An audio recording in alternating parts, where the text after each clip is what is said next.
Seigneur de la joie. Alléluia.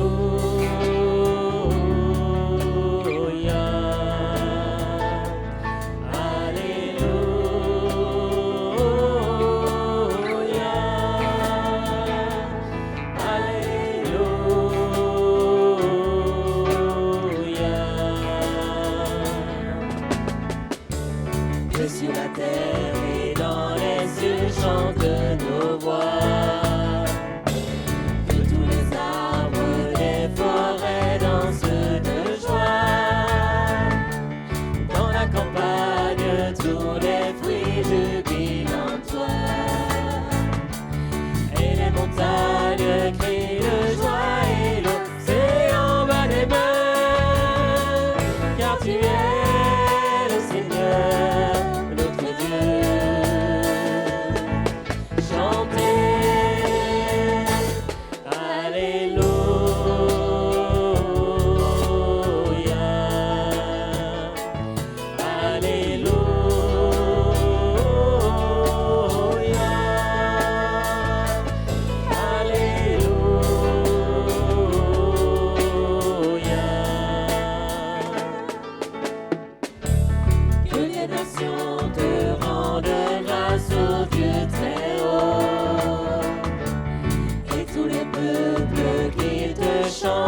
Chers frères et sœurs, chers amis, bonjour. Nous allons introduire notre service ce matin par la lecture dans le livre de l'Apocalypse au chapitre 1er et au verset 1er. Il est écrit ceci: Révélation de Jésus-Christ que Dieu lui a donnée pour montrer à ses serviteurs les choses qui doivent arriver bientôt et qu'il l'a fait connaître par l'envoi de son ange à son serviteur Jean, lequel a attesté la parole de Dieu et le témoignage de Jésus, tout ce qu'il a vu. Heureux celui qui lit et ceux qui entendent les paroles de la prophétie et qui gardent les choses qui y sont écrites, car le temps est proche. Jean, aux 7 églises qui sont en Asie, que la grâce et la paix vous soient données de la part de celui qui est, qui était et qui vient, et de la part des 7 esprits qui sont devant son trône, et de la part de Jésus-Christ, le témoin fidèle, le premier-né des morts et le prince des rois de la terre. À celui qui nous aime, qui nous a délivrés de nos péchés par son sang, et qui a fait de nous un royaume des sacrificateurs pour Dieu son Père, à lui soit la gloire et la puissance au siècle des siècles. Amen. Voici, il vient avec les nuits, et tout œil le verra, même ceux qui l'ont percé, et toutes les tribus de la terre se lamenteront à cause de lui. Oui, Amen. Je suis l'alpha et l'oméga, dit le Seigneur Dieu, celui qui est, qui était et qui vient, le Tout-Puissant. Moi, Jean, votre frère, qui part avec vous à la tribulation et au royaume et à la persévérance en Jésus, j'étais dans l'île appelée Patmos à cause de la parole de Dieu et du témoignage de Jésus. Je fus ravi en esprit au jour du Seigneur, et j'entendis derrière moi une voix forte comme le son d'une trompette qui disait: Ce que tu vois, écris-le dans un livre et envoie-le aux 7 églises, à Éphèse, à Smyrne, à Pergame, à Thyatire, à Sardes, à Philadelphie et à la Odyssée. Je me retournai pour connaître quelle était la voix qui me parlait. Et après m'être retourné, je vis 7 chandeliers d'or, et au milieu de 7 chandeliers, quelqu'un qui ressemblait à un fils d'homme, vêtu d'une longue robe, ayant une ceinture d'or sur la poitrine. Sa tête et ses cheveux étaient blancs comme de la laine blanche, comme de la neige. Ses yeux étaient comme une flamme de feu. Ses pieds étaient semblables à de l'airain ardent, comme s'il eût été embrasé dans une fournaise, et sa voix était comme le bruit de grandes eaux. Il avait dans sa main droite 7 étoiles. De sa bouche sortait une épée aiguë à 2 tranchants, et son visage était comme le soleil lorsqu'il brille dans sa force. Quand je le vis, je tombai à ses pieds comme mort. Il posa sur moi sa main droite en disant: Ne crains point, je suis le premier et le dernier, et le vivant. J'étais mort, et voici je suis vivant au siècle des siècles. Je tiens les clés de la mort et du séjour des morts. Écris donc les choses que tu as vues, et celles qui sont, et celles qui doivent arriver après elles, le mystère de cette église que tu as vu dans ma main droite, et les 7 chandeliers d'or. Les 7 étoiles sont les anges de cette église, et les 7 chandeliers sont les 7 églises. Que le Seigneur bénisse cette lecture de sa parole à nos cœurs ce matin. Nous allons courber nos têtes dans la prière. Père éternel, en ce matin, nous humilions devant toi nos âmes, parce que nous voulons te remercier d'abord pour tes bienfaits envers nous, de nous avoir conservé la vie, d'avoir pris soin de nous, de nous avoir protégés contre toute œuvre mauvaise, contre tout danger visible ou invisible. Et Seigneur, tu nous as fait du bien. Merci surtout, parce que Seigneur, tu as fait de nous tes enfants, le troupeau de ton pâturage. Ce matin, Seigneur, alors que nous voulons encore entendre ta parole, nous prions que tu daignes prendre le contrôle de ce moment, que tu éloignes de nous tout ce qui pourrait nous distraire, toute pensée parasite, et que vraiment nous puissions écouter ta parole et qu'elle puisse être pour nous une source de bénédiction. Nous avons une pensée en ce matin pour tous tes enfants dans le monde. Partout ton nom est fidèlement invoqué. Avec ces temps difficiles que nous traversons, te remercions parce que ton peuple, en ce jour, par-delà les difficultés, peuvent encore communier avec toi, chercher ta face, parce que tu es esprit, et tu veux que ceux qui t'adorent en esprit et en vérité. Tu remplis la terre de ta présence. Bénis ceux qui sont malades, ceux qui sont victimes de ce virus, couchés sur des lits d'hôpitaux ou dans leur foyer. Que Seigneur, tu passes ta main sur eux et que dans ta grande miséricorde, tu daignes les relever. En tout cas, Seigneur, parle. Parle à ce monde qui périt. Interpelle-les, Seigneur, comme toi seul tu peux le faire. Et donne à ton serviteur ce matin la liberté, la sagesse, les mots, pour exposer ta vérité comme il convient. Nous t'avons prié et béni dans le nom de Jésus. Amen. À cette heure, nous allons entendre un chant.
Chers amis, chers frères et sœurs, depuis plus de 3 mois maintenant, nous vivons au rythme de cette pandémie du coronavirus.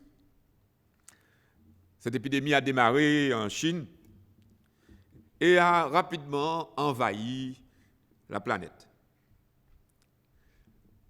Nous savons que rien ne se fait dans le monde sans la volonté de Dieu. Car il est souverain. Il est aussi le Dieu de providence. Nous ne croyons pas en un Dieu qui a créé les choses et qui aurait tout abandonné entre les mains du diable. Nous croyons au contraire que Dieu est présent et qu'il est présent partout. Nous croyons qu'il contrôle tout. C'est ce que la Bible nous enseigne. La Bible nous enseigne aussi que la souffrance, La maladie, la mort sont les conséquences du péché qui est entré dans le monde. Mais elle nous enseigne aussi que Dieu peut envoyer le malheur sur le monde pour juger le monde incrédule, désobéissant et rebelle. La Bible nous enseigne aussi que Dieu, en agissant de la sorte, cherche toujours à interpeller les hommes. Il veut les amener à la repentance. Depuis le début de cette épidémie, les hommes se battent, ils luttent pour éliminer le virus le plus rapidement que possible, afin de reprendre leurs anciennes habitudes, de recommencer à courir après leurs vaines idoles. Au fait, ils ne se posent pas les vraies questions. Et malheureusement, je crains qu'avec un tel comportement, nous ne soyons pas sortis de l'auberge. Vous savez, je suis à peu près certain que le monde après cette pandémie ne sera plus le même. Déjà, pour nous sortir de ce confinement, ils vont nous donner des masques, nous tester, et nous ne savons même pas quand est-ce que nous pourrons à nouveau nous réunir en assemblée. Mais bien aimés, prenez courage, nous ne mourrons pas. Paul a été plus de 4 ans en prison, 2 ans à Césarée, 2 ans à Rome, dans la foulée, avec un voyage entre autres les deux. Il a été littéralement en confinement. Il n'est pas mort, donc par la grâce de Dieu, nous tiendrons. Ce matin, mon texte pour vous se trouve dans le livre de Chroniques, un verset que nous citons souvent, 2 Chroniques 7, à partir du verset 11, je lirai à partir du verset 11, pour vous laisser simplement le verset 14 que vous connaissez certainement. Il est écrit, lorsque Salomon eut achevé la maison de l'Éternel et la maison du roi, et qu'il eut réussi dans tout ce qu'il s'était proposé de faire dans la maison de l'Éternel et dans la maison du roi, l'Éternel apparut à Salomon pendant la nuit et lui dit, « J'exauce ta prière. Et je choisis ce lieu comme la maison où l'on devra m'offrir des sacrifices. Quand je fermerai le ciel, qu'il n'y aura point de pluie, quand j'ordonnerai aux sauterelles de consumer le pays, quand j'enverrai la peste parmi mon peuple, si mon peuple sur qui est invoqué mon nom s'humilie, prie et cherche ma face, et s'il se détourne de ses mauvaises voies, je l'exaucerai des cieux, je lui pardonnerai son péché et je guérirai son pays. » Dans ce texte que nous avons lu, l'Éternel met Israël en garde contre le rejet de ses lois, de ses ordonnances. Mais dans la foulée, il leur montre le chemin de la délivrance, s'il devait les frapper en cas de transgression. Si nous regardons le contexte immédiat, nous voyons que cette histoire commence avec la consécration du temple. Depuis le chapitre 4 de ce livre de 2 Chroniques, il est question de la consécration du temple, de la dédicace, chapitre 4, vous avez la consécration, la construction du temple, et puis ensuite vous avez la dédicace du temple au chapitre 5, et au chapitre ou 6 plutôt, il y a la prière de Salomon, une prière magnifique que vous pouvez lire tranquillement. Et puis il est écrit dans le chapitre 7 au verset 1er, lorsque Salomon eut achevé de prier,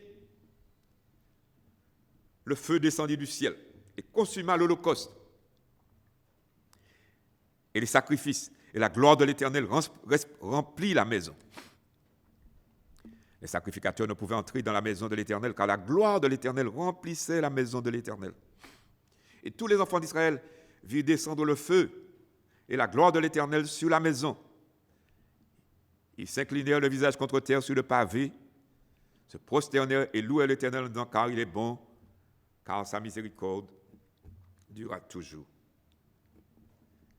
Et c'est après cette fantastique fête, avec une multitude, que l'Éternel parle à Salomon et lui dit cette parole que nous avons lue au verset 13. Quand je fermerai le ciel. Autrement dit, le Seigneur ici intègre quelque chose dont il ne parle pas, mais qui est là. Il intègre la désobéissance. Pourquoi devrait-il fermer le ciel? La Bible nous dit que le salaire du péché, c'est la mort. Il intègre que de toute façon, il arrive un temps où les enfants d'Israël allaient transgresser, allaient désobéir, allaient faire des choses qui ne sont pas conformes à la parole de l'Éternel. Et qu'il aurait été obligé de leur envoyer des jugements. Il dit, quand je fermerai le ciel, quand j'ordonnerai aux sauterelles de consumer le pays, quand j'enverrai la peste. La peste, c'était une épidémie qui a existé sur cette terre très souvent. C'est lui qui envoie la peste. Ils ont envoyé la peste parmi son peuple. Pourquoi aurait-il fait cela? Je dis parce qu'il est juste. Et parce que Dieu est juste, il se doit de punir le mal. Dieu ne peut pas fermer les yeux sur l'iniquité du monde, même pas l'iniquité de son peuple, Israël. Il est un Dieu saint, juste. Il ne tient pas le coupable pour innocent. On aime parler du bon Dieu comme si le bon Dieu était seulement bon. Il est bon, mais il a en lui d'autres qualités. Il est saint, il est juste, et ses yeux ne peuvent pas voir le mal. Quand nous voyons tout ce qui se passe dans le monde aujourd'hui, je ne vais pas vous parler de tout ce qui s'est passé au cours des derniers mois.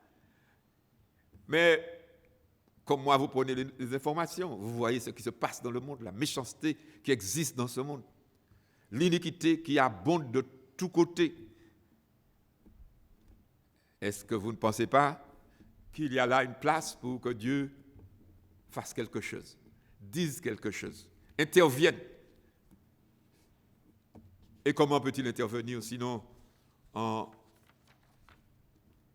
frappant ce monde avec ce qu'il a promis? Fermer le ciel, envoyer la peste. Aujourd'hui, ce n'est pas la peste, mais c'est autre chose. Mais le résultat est le même. Dieu parle à travers les choses. Parfois, on voit, même nous, chrétiens, nous sommes portés à partir dans des logiques qui ne sont pas tout à fait à la gloire de Dieu. On voit les gens souffrir, et bon, c'est normal, humainement parlant, on se sent obligé d'être là. Mais en même temps, c'est l'occasion, comme je l'ai déjà dit, d'interpeller ce monde. La Bible nous dit que Dieu ne prend pas plaisir dans la mort de celui qui meurt. Et c'est pourquoi dans la foulée, il dit, quand même il ferait cela. Ce qu'il attend de l'homme, c'est qu'il prenne conscience et qu'il s'humilie. Qu'il s'humilie.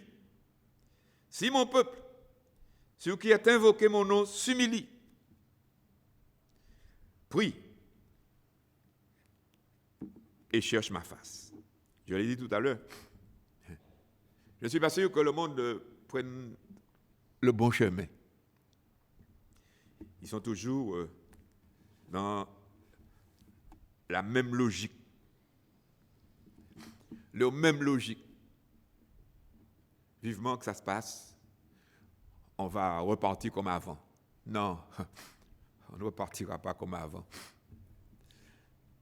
Ce n'est pas possible. Il ne faut pas vous tromper vous-même par de faux raisonnements. Ce ne sera plus comme avant.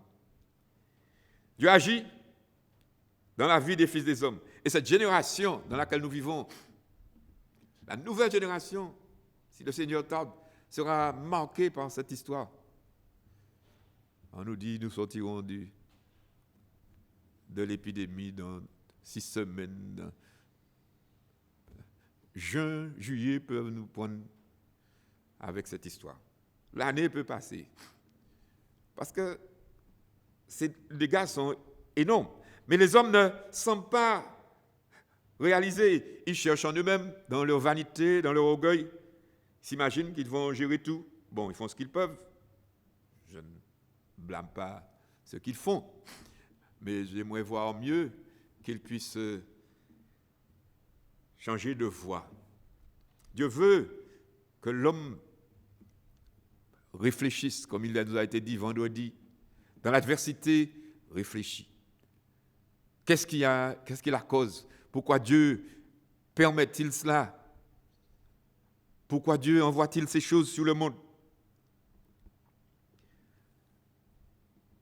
La Bible nous montre que la repentance est une chose indispensable pour que l'homme puisse marcher convenablement devant l'Éternel.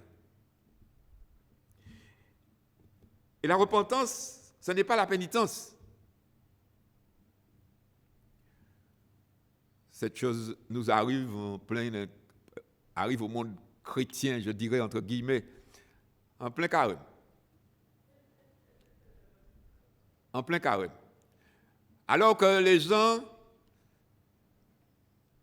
après avoir fait la fête, après s'être amusés, essayent de s'humilier. Ils ont arrêté, mais malheureusement, ils ont arrêté dans leur tête, ils avaient arrêté momentanément pour pouvoir reprendre après Pâques. Bon. La chose intéressante, c'est que le gouvernement nous a confinés jusqu'au 15, donc après Pâques. Oublions le fait que ces gens-là ne sont pas sur le problème des gens qui sont en religion, des musulmans, des chrétiens, des gens qui sont liés à cette fête de Pâques. Nous célébrons Pâques, mais notre Pâques à nous chrétiens et évangéliques, c'est tout le temps. Nous pouvons faire Pâques au mois de juin, quand ils voudront nous autoriser à... Parce que toutes les fois que nous prenons la scène, nous célébrons la Pâques. Christ, notre Pâques, a été immolé. Donc notre Pâques n'est pas rattaché à un calendrier liturgique. Mais, vous savez, ceux qui nous dirigent ne croient pas en Dieu, donc pour eux, célébrer Pâques, ce n'est pas très important.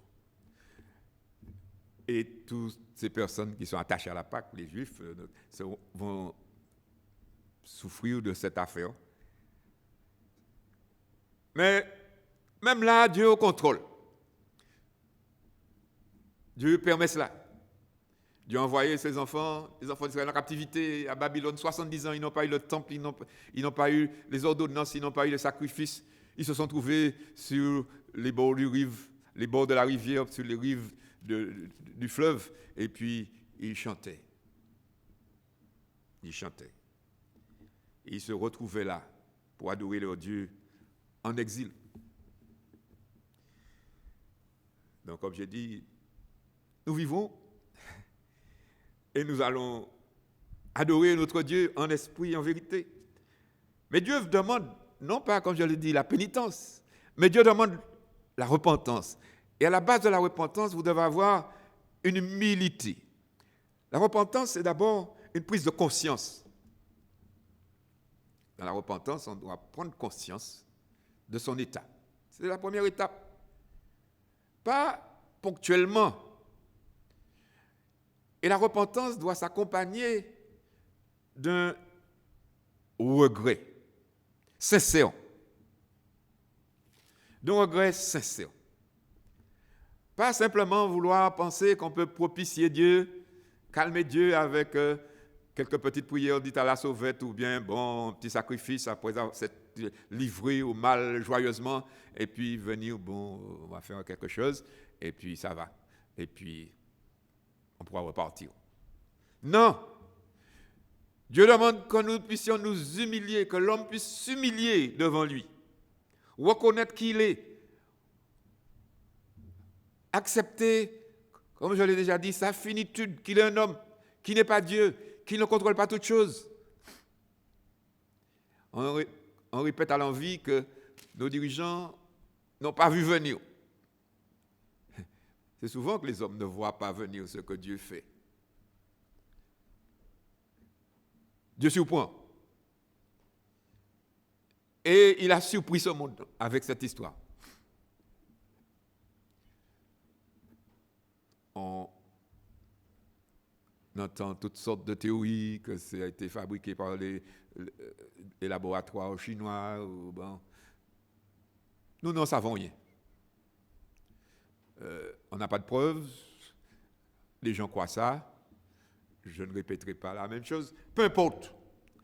Dieu se sert de tout pour accomplir ses desseins. Et il se sert aussi des hommes, de la méchanceté de l'homme, pour reprendre l'eau. Pour amener l'homme à rentrer en lui-même, à descendre. Nous tous, nous connaissons l'histoire de Nebuchadnezzar. Comment cet homme, dans son orgueil, a bâti Babylone, et puis il s'est dit, regardez la Babylone que j'ai bâtie. Regardez comment je suis fort, comment je suis... Et Dieu l'a regardé du haut du ciel, et Dieu lui a dit, bon d'accord, et c'est comme ça que tu interprètes les choses. Il a perdu la tête, il est devenu malade, un petit peu fou, et puis il s'est retrouvé, il est parti de chez lui, dans les champs, en train de manger de l'herbe, il s'est pris pour un mulet. Pendant quelque temps, Dieu l'a laissé là, pour l'humilier. Le monde voit des centaines de milliards disparaître avec cette bourse qui a plongé. On nous parle de catastrophes économiques, on nous parle de catastrophes financières qui vont suivre la crise économique. Ils nous font des promesses, ils vous disent que vous allez toucher la même chose, que vous allez continuer à manger, boire sans travailler. Bon, on verra. Mais qu'est-ce qu'ils font? Ils empruntent un argent qu'ils n'ont pas. Et qu'il faudra tôt ou tard rembourser. Mais Dieu a l'œuvre dans ces choses, bien aimés. Ça, ce sont les démagogies du monde. Mais nous, chrétiens, nous devons rester en place et intégrer cette parole. Dieu veut que l'homme, lorsqu'il est frappé, de quelque manière que ce soit, s'humilie. S'humilie et prie. Et cherche la face de l'Éternel. Il ne s'agit pas de courir à droite et à gauche. Il faut chercher l'Éternel. Chercher l'Éternel dans la prière, se mettre devant l'Éternel, s'examiner, examiner ses voies, reconnaître où on en est dans sa relation avec Dieu, si cette relation existe en quelque part. Et implorer Dieu, demander pardon, prier, demander pardon pour tout ce qu'on aura fait, les adultères, l'immoralité, les mauvaises pensées, les impudicités, et j'en passe. Vous connaissez ce que Dieu demande des hommes, nos idolâtries, notre matérialisme qui se développe en permanence. On veut toujours plus. On néglige la famille. On n'a pas le temps de prier le matin, on n'a pas le temps de prier le soir, on n'a pas le temps de lire sa Bible, on n'a pas le temps de s'occuper de ses enfants. Et même à travers ce qui se passe, beaucoup de gens sont malades. Beaucoup de foyers, on nous dit, explosent.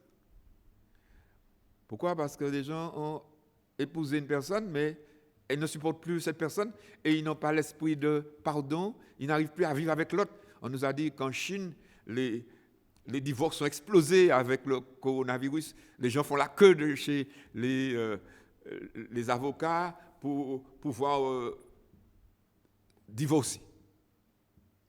Et ils s'attendent à ce que ça se passe pareillement chez nous, ou en métropole plutôt. Ils s'attendent à ce que les maris deviennent violents. On a mis un téléphone spécial pour que les femmes battues dans cette période-là. Pourquoi? Parce que le mari ne peut pas rester auprès de sa femme 24 heures d'affilée. Elle l'énerve. Ça montre, bien aimés, chers amis, la dépravité du cœur de l'homme. Comment le cœur de l'homme est méchant, tortueux, désespérément mauvais. Tout ça mérite d'être rectifié. Ce n'est pas la voie, se réfugier dans la violence ou dans le découragement, dans la dépression. Regarder à soi-même, pleurer. Non. Il est dit qu'on doit rentrer en soi-même. Le livre de Lamentation nous dit, pourquoi l'homme se plaindrait-il? Pourquoi l'homme pécheur se plaindrait-il? Que chacun se plaigne de ses propres péchés. Quand on voit les choses comme ça, on doit faire un chemin sur soi-même. C'est une chose que d'être accroché à la télévision ou accroché à la radio, tout le temps écouter, voilà, on nous montre des scènes de plus en plus macabres de gens qui meurent sur des lits d'hôpitaux. Vous voyez ça, vous arrivez à être saturé et déprimé. Mais il faut se remettre en question soi-même. Prier, s'humilier, et ne pensez pas que c'est seulement aux autres que ça peut arriver. Ça peut arriver. Si on n'est pas devant l'Éternel, Dieu peut reprendre à sa manière, chercher sa face. Et on doit, la Bible nous dit ici, se détourner de ces mauvaises voies. Parce que dans la repentance, vous avez cette notion d'abandon d'une manière de vivre. Il y a des gens qui ont un problème de superficialité. Ils se repentent tout le temps et ils recommencent toujours les mêmes choses. Il y a une chose qu'on pourra vérifier avec cette épidémie, c'est comment les gens pourront changer. On nous dit que pour créer une habitude, il faut 3 semaines. Minimum. Donc, un individu qui est coupé de quelque chose pendant 3 semaines a de fortes chances de changer. C'est pourquoi, en général, on éloigne les gens de leur source, de la source de leurs addictions pendant cette période-là. On les isole. Donc, toutes ces personnes qui étaient dans les bistrots, dans les boîtes de nuit, j'espère qu'à travers ce qui leur arrive, de se retrouver isolés, de se retrouver confinés pendant 3 semaines, 1 mois, 6 semaines, peut-être 2 mois aussi, 3 mois aussi, qu'ils sortiront de cela différents. Je ne souhaite pas que cela affecte les chrétiens au point qu'ils n'aient plus envie de venir au temple, plus envie de se retrouver entre croyants frères. Vous savez, on prend des habitudes, hein? On prend l'habitude de ne plus se saluer, on prend l'habitude de ne plus se réunir, on prend l'habitude de ne plus mettre à la collecte. Enfin, vous savez, on prend des habitudes, hein?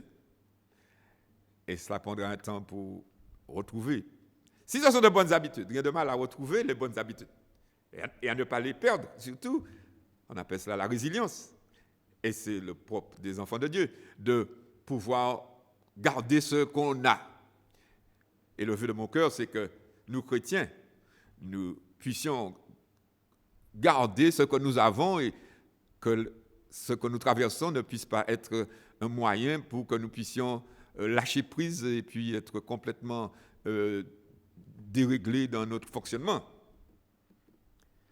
Mais Dieu veut que par rapport au péché, par rapport au mal, quand on est sous le châtiment, sous la main de l'Éternel, eh bien, il dit, je veux que les hommes se détournent de leurs mauvaises voies, qu'ils fassent le tri et qu'ils perdent les mauvaises habitudes, qu'ils se repentent vraiment. Le vœu de mon cœur, c'est que nous qui sommes chrétiens, nous puissions mettre à profit ce temps. Je l'ai déjà dit et je me répète. Dieu fait grâce. Dieu est bon. Vivons cela comme un moyen de grâce. Un moyen pour nous rapprocher les uns des autres, pour rapprocher nos foyers, pour pouvoir vivre plus près du Seigneur dans la prière. Et puis, je dis que Dieu est bon. Il ne prend pas plaisir de la mort du pécheur. Il pardonne. Il guérit, parce que la promesse est là. Si mon peuple s'humilie, cherche ma face, se détourne de sa mauvaise voie, je l'exaucerai des cieux, je lui pardonnerai son péché et je guérirai son pays. Dieu pardonne. Dieu guérit. Il peut faire cela, comme je l'ai dit, pas à cause de nos beaux yeux, mais simplement parce que il a en Christ. Nous avons en Christ un médiateur. Nous avons en Christ quelqu'un qui peut lui permettre et qui lui permet de rester consistant avec lui-même. Dieu ne pardonne pas simplement parce que nous avons de beaux yeux ou bien parce qu'on lui a demandé pardon. Vous savez, si quelqu'un a une dette ou si vous avez une dette, vous pouvez aller voir le débiteur et lui dire, bon, ou plutôt le créancier, lui dire, bon, voilà, je vous dois 5 000 €.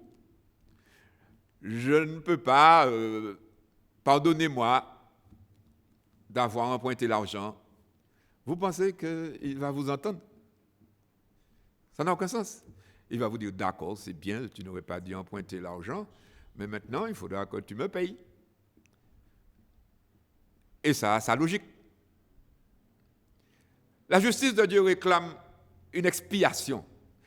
Et ce fil rouge de l'expiation parcourt toute la parole. Dieu pardonne parce que quelqu'un a payé à notre place. Quelqu'un a expié nos péchés sur la croix du Calvaire. Et cette personne, c'est Jésus. Jésus est venu dans le monde. Dans ce testament, il y avait tous les sacrifices qui étaient offerts. Et quand le pécheur allait au temple, il confessait son péché sur l'agneau ou la brebis qu'il avait emmené, ou le taureau, ou le bouc. Et puis ensuite, le bouc ou l'animal était mis à mort.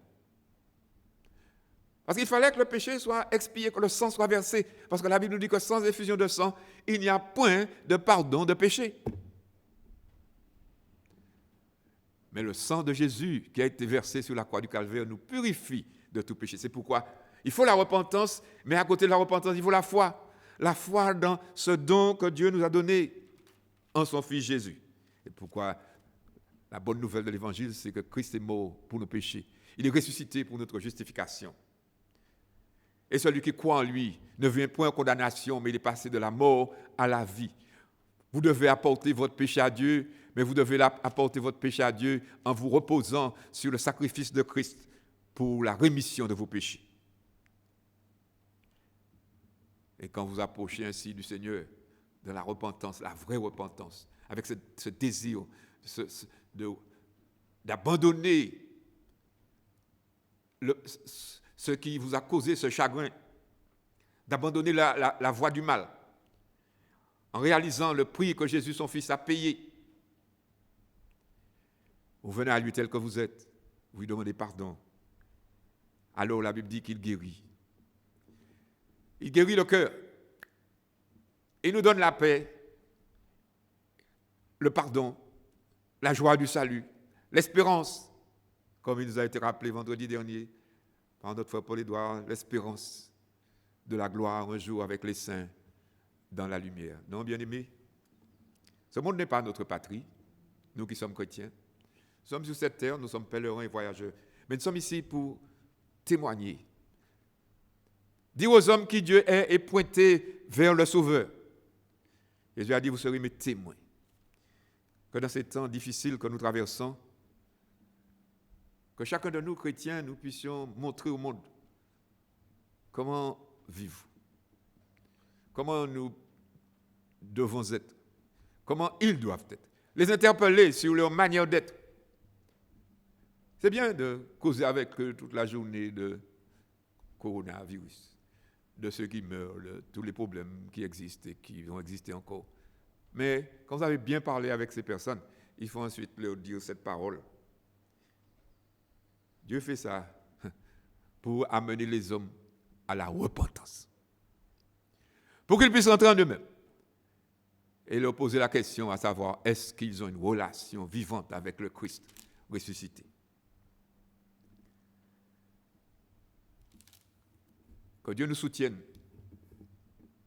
dans ces temps mauvais. Mauvais d'une certaine manière, mais bon.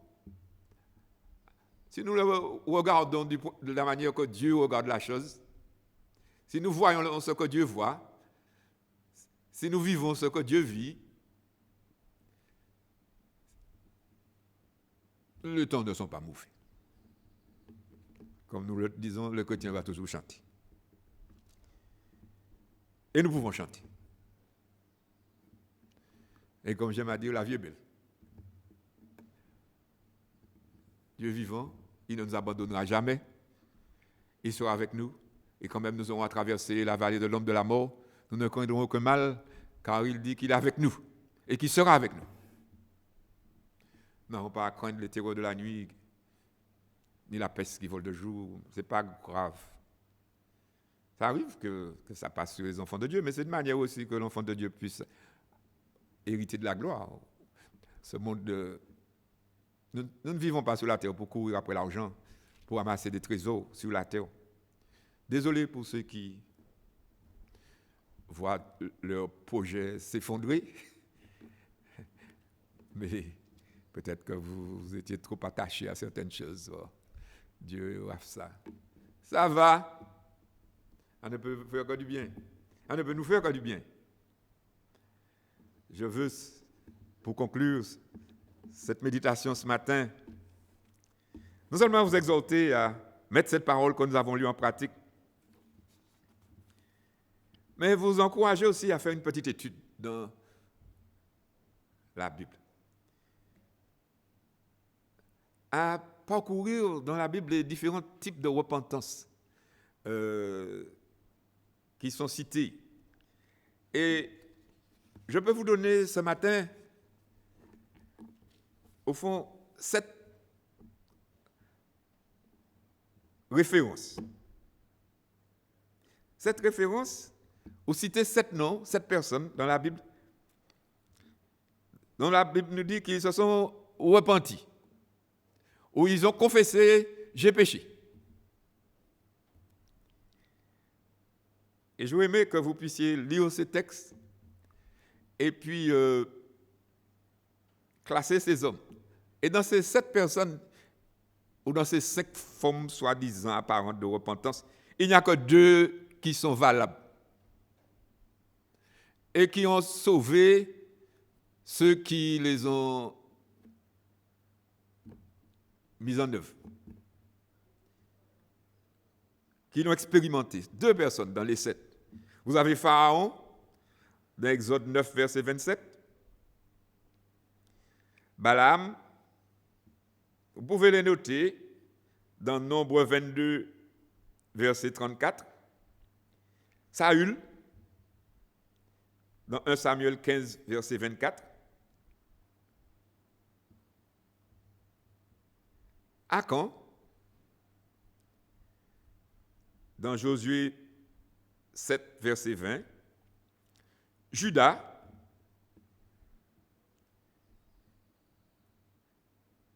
David, dans 2 Samuel 12, verset 13. Et puis vous avez le fils prodigue.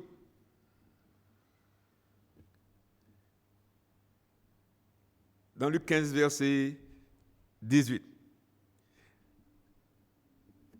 Je reprends. Pharaon, Balaam, Saül, Akan, Judas, David et l'enfant prodigue. De toutes ces personnes, il est écrit qu'ils se sont repentis. Ils ont dit à un moment donné à l'Éternel, j'ai péché. Et puis il y en a 5 pour qui c'était une démarche vaine. Ça n'a débouché sur rien du tout. Ils n'ont pas expérimenté de guérison véritable. Ils ont reconnu leur péché, ils ont confessé. Mais ils n'ont pas trouvé miséricorde. Et je vous invite à examiner ces textes. Et mettez un nom sur ces modèles de repentance qui n'obtiennent pas miséricorde, qui ne débouchent sur rien du tout. Et puis appréciez les 2 qui sont vraiment valables et que vous devez imiter si vous n'êtes pas chrétien ou si vous êtes chrétien. Il y a un dans les 2 pour si vous n'êtes pas chrétien et puis il y a un ou une repentance pour si vous êtes déjà chrétien et que pour X raisons, vous vous êtes égaré en chemin. Voilà, bien-aimés, nous allons donc nous séparer par la prière. Éternel, merci pour ce moment qu'on a passé ensemble. Merci parce que tu es dans nos vies. Nous sommes ton peuple. Et merci parce que nous sommes aussi tes témoins au milieu d'une génération méchante et corrompue. Donne-nous ta grâce, ta force, ta joie dans nos cœurs par le Saint-Esprit. Garde nos cœurs unis par le lien de l'Esprit. Et que, Seigneur, nous puissions continuer à marcher comme tu le demandes. De progrès en progrès, de sanctification en sanctification. Merci pour ta parole qui est une lampe à nos pieds, lumière sur notre sentier. Et bénis cette journée pour nous. Garde-nous dans ton amour. Nous t'avons prié dans le nom de Jésus. Amen.